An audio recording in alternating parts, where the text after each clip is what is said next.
নমস্কাৰ, মোৰ শূন্য এটা মিনি ব্লগলৈ আপোনালোকক পুনৰবাৰ স্বাগতম জনাইছোঁ। আৰু আজি মই ৰাতিপুৱা সময়খিনি কি কৰোঁ তাকে আপোনালোকৰ লগত শ্বেয়াৰ কৰিম। আপোনালোকে একেবাৰে শেষলৈকে চাই আমাক মৰম দিব। শুৱাৰ পৰা উঠি আহি গ'লোঁ পাকঘৰলৈ বুলি। পাকঘৰলৈ আহি এয়া প্ৰথমতে ৰাতি বাচন বৰ্তনবিলাক এনেকৈ থৈ দিওঁ আৰু প্ৰথমতে এইখিনি সামৰি লৈছোঁ। আৰু এতিয়া ভাতত লাগিছোঁ, যিটো বাবুৰ স্কুল আছে কাৰণে টিফিন বনাব লাগিব আৰু মোৰ ডিউটিও আছে। আৰু এয়া মানুহজনে ধুনীয়াকৈ ঘৰটো সাৰি দিলে।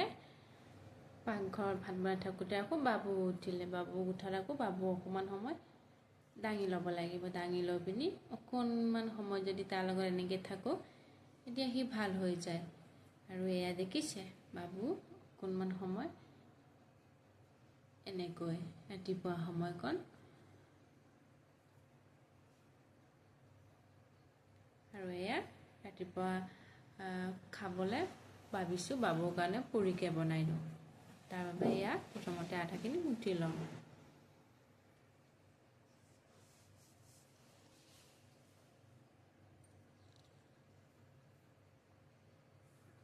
আৰু এয়া বাবু দেখিছে বদমাছ, ওপৰত উঠি লৈ পিনি বৈয়ামটো থৈ আহিছে। আৰু ময়ো আকৌ আহি গ'লোঁ বুলি পাকঘৰলৈ পুৰিকেইটা বনাই লওঁ বুলি।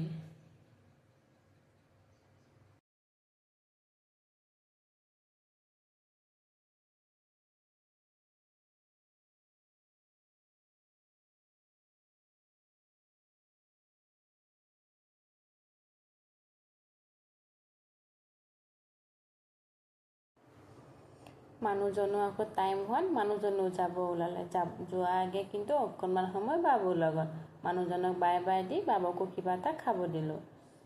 খাব দি মই গা পা ধুই ধুনীয়াকৈ আহি ধূপ চাকি জ্বলাই ল'লোঁ।